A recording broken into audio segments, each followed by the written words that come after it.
now it's time for Excess Hollywood with your hosts, Nick Greco and Travis Ritchie.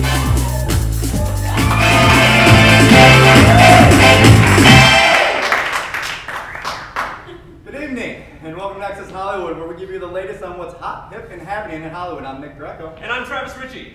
Kung Fu and Kill Bill star David Carradine was found dead in a Thai hotel this week.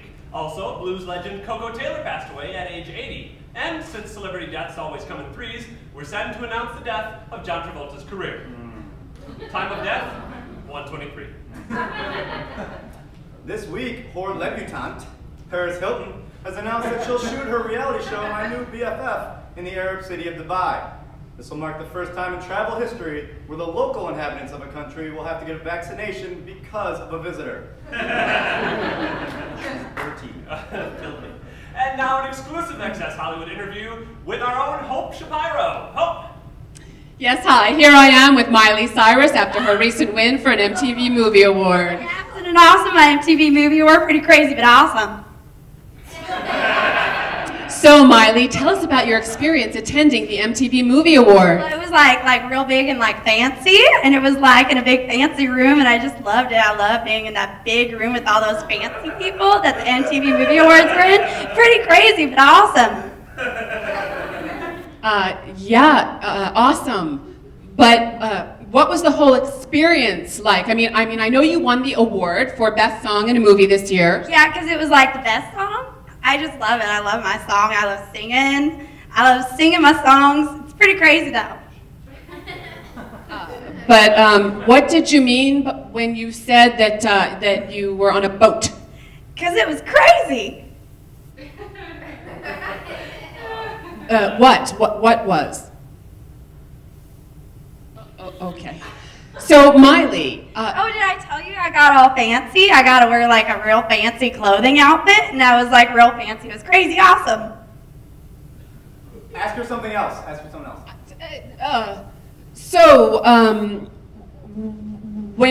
What was your dad doing when you won your award? I bet he was so excited for you. Oh, yeah, because I was like, look, Dad, I won. Isn't that awesome? And he was like, that's awesome. And then I said, thanks, Dad, for being so awesome. It was crazy. I have nothing. Hope Shapiro, everybody. Thank you.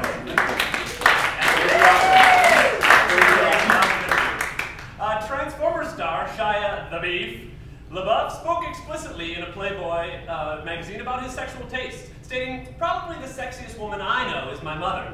Nobody looks like that woman. I would be with my mother now if she weren't my mother." In a related note, the actor is now in talks to star in Roman Polanski's Oedipus. Opposite a tennis ball. This week, The Hills douchebags, Spencer and Heidi, quit the show I'm a Celebrity, Get Me Out of Here, claiming that they're super celebrities and the other contestants were not. But before they left, they achieved something no one else in history has done. They made Janice Dickinson seem likable. By comparison, though, it's true. Yes. And now, with a special segment on diversity in the entertainment industry, is Acme's own Aaron Takahashi. Aaron. Thanks, Nick. You know, when I first started in this business over 15 years ago, there weren't a lot of roles out there for Asian American actors. It was always either thug number 1, or triad member number 3, or Chinese waiter. It was frustrating because Asian people do more than just beat up people and serve food. I mean, we're good at that, but we can do more. But I'm happy to report that today, more and more Asian American actors are booking significant parts in major motion pictures. Now, if you don't mind, I'd like to give credit to all of the Asian American actors who have leading roles in current blockbuster films. Yeah, please do. John Cho, who plays Sulu in Star Trek. Okay, cool. Star Trek, yeah. Back to you in the studio.